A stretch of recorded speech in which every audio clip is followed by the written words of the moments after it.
రుణమాఫీ కాకపోవడంతో రైతులు ఇబ్బందులు పడుతున్నారు. అయితే ఈ నేపథ్యంలోనే కొన్ని ఆసక్తికర విషయాలు, సంచలన విషయాలు బయటకు వస్తున్నాయి. ఏంటంటే గతంలో ఎప్పుడో ఒకప్పుడు రుణం కనుక తీసుకొని ఉంటే అది తిరిగి చెల్లించినా కూడా బ్యాంక్ ఆఫీసర్ నిర్లక్ష్యం కారణంగా అది చెల్లించినట్టుగా రికార్డు చేయకపోవడం. దీంతో ఒక్కసారిగా తిరిగి రుణం తీసుకుందామన్నా లేదనంటే ఇప్పుడు రుణం కోసం ఎవరైనా మాఫీ కావడం లేదంటూ బ్యాంకుల దగ్గరికి వెళ్ళినా కూడా తాజాగా ఈ విషయాలు వెలుగు చూస్తున్నాయి. ఇటువంటి ఘటన ఒక ఎత్తు అయితే మరోవైపు చనిపోయిన వారి పేరిట కూడా రుణాలు ఉన్నాయి. తమ కుటుంబంలో ఒక వ్యక్తి కనుక చనిపోయి ఉంటే ఆ రుణాన్ని కుటుంబ సభ్యులే కాకుండా ఇతర వ్యక్తులు కూడా, ముఖ్యంగా బ్యాంక్ అధికారులు లేదంటే ఇతర కొంత అవినీతి పరులు కూడా వారి పేరిట రుణాలు తీసుకొని వాటిని చెల్లించకపోవడంతో ఇటు కుటుంబాలకు సంబంధించిన రుణం కూడా మాఫీ అవ్వడం లేదు. ఈ రెండు అంశాలు వెలుగు చూస్తున్నాయి. ఒకటి బ్యాంకులు లోన్లు చెల్లించినప్పటికీ వాటిని చెల్లించలేదన్నట్టుగా రికార్డులో పూర్తిగా కూడా బ్యాంక్ ఆఫీసర్ నిర్లక్ష్యం కారణంగా రికార్డు చేయకపోవడం కావచ్చు. రెండవది చనిపోయిన వారి పేరిట ఏకంగా బ్యాంక్ ఆఫీసర్లకు సంబంధించిన కొంతమంది కావచ్చు, కొంతమంది అవినీతి పరులు కావచ్చు, పొలిటీషియన్స్ కావచ్చు, ఇంకా ఇతరాత్రులు వీరంతా కూడా చనిపోయిన వారి పేరు మీద లోన్లు తీసుకొని వారు ఎంజాయ్ చేయడం కావచ్చు. ఈ రెండు అంశాలు వెలుగు చూస్తున్నాయి. తాజాగా కొమరంభీం జిల్లా రెబ్బెన సహకార సంఘం కోఆపరేటివ్ బ్యాంకులో ఇటువంటి ఘటన ఒకటి చోటు చేసుకుంది. ఒక్కొక్కటిగా అక్రమాలు బయటపడుతున్నాయి. చనిపోయిన వ్యక్తుల పేర్లపై లోన్లు తీసుకొని వాటిని రెన్యువల్ చేస్తున్నారు. ఇక రైతులు గతంలో తీసుకున్నటువంటి లోన్లు కట్టినా అప్పులు చూపించడంతో రుణమాఫీ కాని పరిస్థితి నెలకొంది. బ్యాంక్ అధికారుల్ని రైతులు నిలదీసినా కూడా ఎటువంటి పరిస్థితి కూడా, అంటే ఇటువంటి ఘటన చోటు చేసుకున్నా కూడా నిలదీసినా కూడా వాళ్ళు ఏం సమాధానం చెప్పలేకపోతున్నారు. కొన్ని కోట్ల రూపాయల అక్రమాలకు పాల్పడ్డారనగా రైతులు ఆరోపిస్తున్నారు. ఇక ప్రస్తుతం ఈ ఘటనపై కొమరంభీం ఆసిఫాబాద్ జిల్లా కలెక్టర్ ఒకరిని సస్పెండ్ చేయడంతో పాటుగా విచారణ కూడా ఆదేశించారు. సో దీనికి సంబంధించి అసలు ఏం జరిగింది, రైతు ఏ విధంగా ఆవేదన వ్యక్తం చేస్తున్నారు, పూర్తి సమాచారం ప్రతినిధి రవి అందిస్తారు. రవి, సొసైటీలో అక్రమాలు జరిగాయని గత వారం రోజుల నుంచి రెబ్బెన మండల రైతులు ఆందోళన చేస్తున్న పరిస్థితి, నేరుగా అధికారులను ప్రశ్నిస్తున్న పరిస్థితి కనబడుతుంది. కొంతమంది చనిపోయిన వ్యక్తులు రైతుల పేర్ల మీద కూడా రెన్యువల్ అయినాయి, డబ్బులు డ్రా అయినాయని చెబుతున్న పరిస్థితి, అక్రమాలు జరిగాయని ఆరోపిస్తున్న పరిస్థితి కనబడుతుంది. మనతో పాటు కొంతమంది రైతులు ఉన్నారు, మాట్లాడిద్దాం. ఏం జరిగింది అసలు, విషయం ఏంది? నా పేరు సంజీవ్ కుమార్ జైస్వాల్, నంబాల విలేజ్, రెబ్బెన మండల్, కొమరంభీం డిస్టిక్. నేను సహకార బ్యాంకులో లోను ఉన్నా అని ఎప్పుడో గతంలో మర్చిపోయినా, నాకు ఉన్నది కూడా తెలియదు. నేను చిన్నప్పుడు ఎప్పుడో మా అన్నదమ్ములు కలిసి 5,000 రూపాయలు లోన్ తీసుకున్నాం. రాజశేఖర్ రెడ్డి అప్పుడు రుణమాఫీలో ఆల్రెడీ మొత్తం మంది మా కొట్టుడు పోయినాయి, మా అన్నదమ్ములై కూడా కొట్టుడు పోయినాయి, నాది కూడా కొట్టుడు పోయింది అనుకున్నా. 2021లో నేను ఇక్కడ సహకార సంఘంలో CEO సంతోష్ దగ్గర NOC తీసుకొని తెలంగాణ గ్రామీణ బ్యాంకులో నా భార్య పేరు మీద మరియు నా పేరు మీద క్రాప్ లోన్ తీసుకున్నా 2021లో. ఇప్పుడు ఉన్న సర్కారు రేవంత్ రెడ్డి ప్రభుత్వం రుణమాఫీలు చేస్తుంది కాబట్టి 1,50,000 దాటి ఉంటా నేను కాబట్టి నేను మూడో విడతల రుణమాఫీకి అర్హునైతా అని చూసుకుంటున్నా.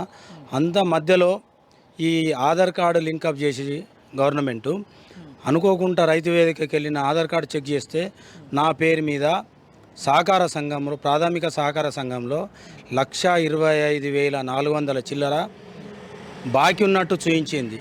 బాకీ ఉన్నట్టు చూయిస్తే ఎంబటే CEOని అడిగిన సంతోష్ని, పేరు మిస్టేకు అని అన్నాడు. నా పేరు నాదే, మొబైల్ నంబర్ నాదే, ఆధార్ కార్డ్ నంబర్ నాదే. మరి వాళ్ళ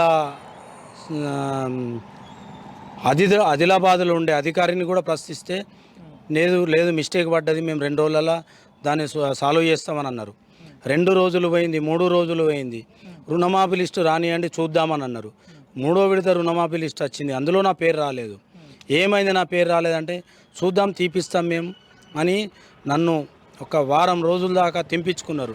తింపించుకున్న తర్వాత ఇక్కడ వచ్చి మేము మా సోదరులు మా రైతులు ఇక్కడ కూర్చొని నైట్లో ధర్నా చేయడం జరిగింది. ధర్నా చేస్తే అప్పుడు లిస్టు బయట పెడితే లిస్టులో నా పేరు కూడా అందులో వెళ్ళింది. అప్పుడు నేను ప్రశ్నించిన, నా పేరు మిస్టేక్ అని అన్నావు కదా, లిస్టులో కూడా పేరుంది. 2021లో 1,00,000 రూపాయలు 2016లో నాది లోనింగ్ స్టార్ట్ చేసి 2021లో 1,00,000 రూపాయలు లేపుకొని ఇప్పుడు 1,25,000 రూపాయలు అయింది. నేను వాస్తవానికి 1,58,000 భార్యాభర్తలది రుణమాఫీ కావాల్సింది. మాది పేద కుటుంబం. రుణమాఫీకి మేము ఎలిజిబుల్ కాలేకపోయినాం. 1,25,000 రూపాయలు వీళ్ళు కడతానంటారు. ఏ విధంగా కడతారు? ఇవాళ సీఈఓని సస్పెండ్ చేసిర్రు. సీఈఓని ఒక్కరిని సస్పెండ్ చేయడం కాదు, ఇందులో 1,00,000 రూపాయలు లోనింగ్ డ్రా ఎట్లా అయింది, నా ఫైలింగ్ ఎట్లా అయింది, నా సంతకాలు ఎట్లా అయినాయి అంటే ఇందులో ఈ సహకారకు సంబంధించిన అధికారులు మరియు వాళ్ళతో సహకరించిన బ్యాంకర్సు, సహకారకు సంబంధించిన బ్యాంకర్స్ ఉంటారు, వాళ్ళకు కూడా ఇందులో హస్తం ఉందని మేము అనుకుంటున్నాం. కాబట్టి ఒక సంతోష్ని సస్పెండ్ చేసి ఏదో చేతులు దులుపుకుంటే కాదు, మా అటువంటి రైతులకు ఈయనతోటి రికవరీ చేయించి ఈయన మీద సిబిసిఐడి ఎంక్వైరీ చేయించి మా రైతులు చనిపోయిన వాళ్ళ పేర్ల మీద కూడా బ్యాంకు లోన్లు అయినాయి, డబ్బులు డ్రా అయినాయి అని అంటున్నాను, నిజమా? చనిపోయిన వాళ్ళ మీద 2023 7వ నెలలో రెన్యువల్స్ అయినట్టు వాళ్ళ రికార్డులో చూపిస్తారు. ఇప్పటికి మీరు వాళ్ళని అడగండి, విచారణాధికారిని మేడం ఉంది, ఆమెను అడగండి. చనిపోయిన వాళ్ళు ఎంతమంది ఉన్నారు, ఇలా బతికున్న వాళ్ళు ఎంతమంది ఉన్నారు, చనిపోయిన వాళ్ళ పేర్ల మీద రెన్యువల్స్ అయినాయి. మా పేరు మీద కూడా మేము తీసుకోకుండా రెన్యువల్ అయినాయి. ఈ డబ్బులన్నీ ఏడిగిపోయినాయి. ఇవాళ సీఈఓ ఒక స్లీపర్గా జాయిన్ అయ్యి ఇలా కోట్లాది ఆస్తులకు అధిపతి అయిండు. దయచేసి మాకు న్యాయం చేయాలని మేము మీ ద్వారా విన్నమించుకుంటాను. ఏం జరిగింది అసలు? ఏంది పరిస్థితి? వెంకటేష్, మా ఫాదరు 2014లో లోన్ తీసుకున్నాడు. అప్పుడు 5,000 లోన్ తీసుకుంటే మేము 2018-19లో లోను మేము డబ్బులు కట్టేసి నాకు బుక్లు ఇచ్చేసిండు, నోటీస్ సర్టిఫికేట్ ఇచ్చేసిండు. ఇచ్చిన తర్వాత నేను తెలంగాణ గ్రామీణ బ్యాంక్లో మేము లోన్ తీసుకోవడం జరిగింది. గత 6 సంవత్సరాల నుంచి ఇప్పుడు లోన్ ఉన్నాయని 13,000 రూపాయలు అప్పు ఉన్నానని చూపిస్తుంది. రికార్డు చూస్తే అక్కడ ఏముందంటే 5,000 రూపాయలు కట్టినట్టు ఉన్నది. 5,000 అకౌంట్ 1,000 రూపాయలు కలిసి మొత్తం 6,000 రూపాయలు ఉన్నది. ఆయన ఏమంటే సేవింగ్ అకౌంట్లో కొట్టలేదు, ఇది మిస్టేక్ ఉంది, నేను చేయిస్తానన్నాడు. కానీ రుణమాఫీ లిస్టులో అక్కడ 13,000 రూపాయలు చూపిస్తుంది. బ్యాంకులో అంత అక్రమాలు జరిగినాయి, చాలా డబ్బులు డ్రా చేసిండ్రు, తిన్నారు. ఆ తర్వాత చనిపోయిన వాళ్ళ పేరు మీద కూడా డబ్బులు డ్రా అయినాయి, పెద్ద స్కామ్ జరిగింది అంటున్నారు. ఏంది నిజమా? అది అంటాను, మరి అది ఎంతవరకు నిజమో నాకు తెలియదు. కాకపోతే అట్లా రెన్యువల్ అయినని చాలామందికి చచ్చిపోయిన పేరు మీద రెన్యువల్ అయినని అని చూపిస్తుంది. ఎట్లుంది ఏంది బ్యాంక్ పరిస్థితి కోఆపరేటివ్? నేను ఈ బ్యాంకులో 2012-13లో ఖాతా ఓపెన్ చేశాను. అప్పుడు 30,000తో ఖాతా తీసుకుంటే రెప్పుడు కట్టుకుంటూనే వెళ్ళిపోయినాను. 2021లో క్లోజింగ్ చేశాను. 45,000 బ్యాంక్లో క్లోజ్ చేసి కట్టి డబ్బులు తీసుకొని ఎన్ఓసి తీసుకొని వేరే బ్యాంక్కి నేను ఎన్ఓసి తీసుకొని అక్కడ వెళ్తే అక్కడ లోన్ తీసుకున్నాను. ఆ లోన్ కంటిన్యూ అవుతున్నది. ఇక నాకు ఇక్కడ అవసరం లేదు, కానీ ఈ బ్యాంకు రావట్లేదు. ఈ రాకపోయిన తర్వాత ఏమైంది అని అంటే, మొన్న ఈ రేవంత్ రెడ్డి గారి ప్రభుత్వము రుణమాఫీ ఇస్తున్నది కదా, దాని లిస్టు చూసుకునే వరకు నా పేరు అందులో లేదు. నేను ఈ బ్యాంకుకు అప్పుకున్నట్టు తెలిసింది. ఏ బ్యాంకుకు? ప్రాథమిక సహకార బ్యాంకుకు అప్పుకున్నట్టుగా. ఆ 45,000 అలానే నిల్వ ఉన్నది. నాకు రిసిప్ట్లు ఇచ్చిర్రు. ఆ రిసిప్ట్ల ఆధారంగా నేను ఇప్పుడు బ్యాంకు దగ్గరికి రావడం జరుగుతున్నది. వీళ్ళని సమాధానం అడిగితే ఆఫ్లైన్ చేశాము, ఆన్లైన్ కాలేదు అని సమాధానం చెప్తున్నారు. చేస్తాము అంటున్నారు. మొన్నటి వరకు కూడా నీకెందుకు మేమున్నాము అంటున్నారు. కానీ ఇంతవరకు వచ్చేదాకా కూడా రైతుకు న్యాయం జరిగిద్దా జరగదా అనేటటువంటిది వారైతే ఏం సమాధానం మాకు ఇవ్వట్లేదు. ఏంది మరి ఏంటి ఫర్దర్గా ఏం చేయబోతున్నారు? బ్యాంకులో అక్రమాలు జరిగినాయి, బ్యాంకులో డబ్బులు డ్రా అయినాయి, బ్యాంకులో చనిపోయిన వాళ్ళ పేర్ల మీద డబ్బులు డ్రా అయినాయి అని అంటున్నారు. మరి ఏంటి నెక్స్ట్ ఏం ప్రాసెస్? నెక్స్ట్ కలెక్టర్ గారికి దృష్టికి తీసుకెళ్ళినాం. కలెక్టర్ గారికి దృష్టికి తీసుకెళ్ళిన తర్వాత వారు ఏం చర్య తీసుకుంటారు? మామూలుగా అయితే సస్పెండ్ చేసిండారు అంటున్నారు. మీ పేరు మీద డబ్బులు డ్రా అయినాయి, ఆధార్ కార్డు మీదే ఉంది, డాక్యుమెంట్ మీదే ఉంది, రేపు పొద్దున డబ్బులు కట్టుడే కదా మీరు. డబ్బులు కట్టడం అనేది ఇప్పుడు వీళ్ళు ఎంక్వైరీ చేస్తారట. ఎంక్వైరీ చేసిన తర్వాత ఏంటి ఏం అనేది ఆలోచిస్తున్నాం. ఒకవేళ కట్టవలసి వస్తే ఏంటి పరిస్థితి? కట్టవలసి వస్తే సంతోష్ గారు ఉన్నారు కదా సీఈఓ, డబ్బులు అయితే ఆయనకే కట్టినాం, మాకు రిసిప్ట్లు ఆధారాలు ఉన్నాయి కదా, మరి ఆధారాలతో ఫర్దర్ ఏంటి అనేటటువంటి పెద్దవాళ్ళ నిర్ణయంతో ముందుకెళ్తాం. ఇది పరిస్థితి. బ్యాంకులో ఇప్పటికే డబ్బులు కట్టాం, కానీ మాకు అన్యాయం జరిగింది, మాకు న్యాయం జరగలేదని చెబుతున్న పరిస్థితి కనబడుతుంది. అయితే ఒకసారి వాళ్ళ తండ్రి చనిపోయిండు, అయినా బ్యాంకు లోన్ రెన్యువల్ అయింది, డబ్బులు రాయని తెలుసు. నా పేరు పూదరి వెంకటేష్, మా గ్రామం వాస్తవం నంబాల. మా నాన్న 2017 7వ నెల 19వ తారీఖున చనిపోయినారు. చనిపోయిన తర్వాత వాస్తవానికి అప్పటి నుంచి మాకేం తెలియదు. 2018లో వాస్తవానికి మా ఫాదర్కి ఒక 7 ఎకరాల భూమి ఉంది. మేము మా అమ్మ పేరు 1 ఎకరం, మా తమ్ముని పేరు 1 ఎకరం, నా పేరు 1 3 ఎకరం. మేము ఎవరు యథావిధిగా చేసుకున్నాం. 2000 వాస్తవానికి 18 మాకు రిజిస్టర్ అయిపోయినాయి ఎవరి వాళ్ళకు.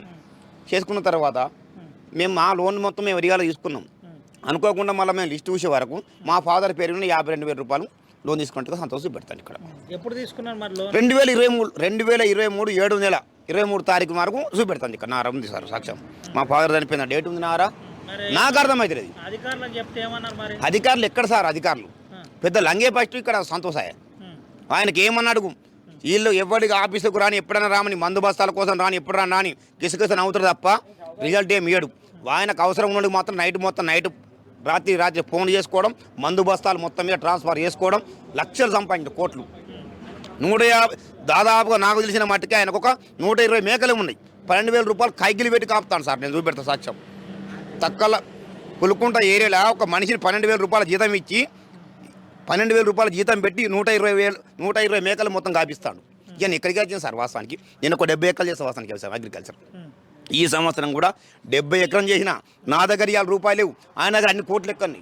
నేను వాస్తవానికి సంతోష్ అడిగే ప్రయత్నం చేసినావా? సంతోష్ మా డబ్బులు ఎట్లయినాయి, మా నాన్న 10 ఏళ్ళనే చనిపోయాడు, ఏం లేదు ఏంటంటే కిసికిసిన అవుతాను అంతే, నవ్వడం తప్ప ఏం సమాధానం చెప్తలేడు. 7 లక్షలు మా నాన్న 2015 చనిపోతే 2023లో 7 నెలలు మా నాన్న ఎట్లా లేచొచ్చిండ సార్ వాస్తవానికి. మరి లేచొచ్చిండా? ఆ డబ్బులు ఎవరు తీసుకున్నారు? రీనువల్ ఎట్లయింది? నేను లేనుగా, నేను పెద్ద కొడుకు నేను ఉన్నా కదా, నాకు సమాధానం చెప్పాలి వాస్తవానికి. ఓ మీ ఫాదర్ వాస్తవానికి ఇట్లా ఉంటే ఇట్లా పాత బాకాయ ఉన్నది బై, నేను రీనువల్ చేసిన చెప్పాలి, సమాధానం చెప్పాలి. ఏం చెప్పకుండా మా నాన్న పేరు విని ఇప్పుడు ల్యాండే లేదు. మా అమ్మ పేరు విన ఎకరం, నా పేరు విన 3 ఎకరాలు, మా తమ్ముని పేరు విన 3 ఎకరాలు ఉంది. ఈయన రీనువల్ ఎట్లా చేసిండు? మరి అంతా ఆన్లైన్ కదా, మీకు ఏం కనబడలేదు? ఏం కనబడుతుంది సార్ వాస్తవానికి? అన్ని దొంగలే అంటే పెద్ద దొంగ ఫ్రాడ్ అంటే వాస్తవానికి ప్రాథమిక వ్యవసాయ సంఘం అంటేనే ఇప్పుడు కాదు, ఇంతకు ముందు మొత్తం మీద తలుపులు వీక్కపోయినారు సార్ నాకు తెలిసిన మటుకు. వీళ్ళంతా లంగలు మాత్రం వేరే లేవలేదు. ఇక రెబ్బన మండలం అంటే వాస్తవానికి పెద్ద లంగలు, అందులో మాత్రం ప్రాథమిక వ్యవసాయ సంఘం అని వీళ్ళంతా ఫ్రాడ్ కాళ్ళు ఇవ్వలేరు. ఈజీ అంటే ఇక సార్ పల్లీల బస్తాలు రాని వాళ్ళకి తెలిసినట్టు వాస్తవానికి నైట్ ఫోన్ చేస్తారు, ఇగో నువ్వు రాబాయి నీకు 20 బస్తాలు పట్టుకపో. నేను వాస్తవానికి ఆయన కూడా ఫోన్ చేస్తాను. నేను 70 ఎకరం చేస్తారు వాళ్ళు చెప్తాను కదా, 70 ఎకరాలు చేస్తే నాకు ఒక 20 బస్తాలు కావాలి, యూరియా కావాలంటే నా ఫోన్ లేపలు, వాళ్ళకి అవసరం 100 బస్తాలు ఇస్తున్నాను. ఇంత ఫ్రాడింగ్ సార్ వాస్తవానికి. రెబ్బెన సహకార పిఎస్ఎస్ ఆఫీస్ తీసుకున్నట్టయితే చాలా అవకతవకలు జరిగినట్టుగా.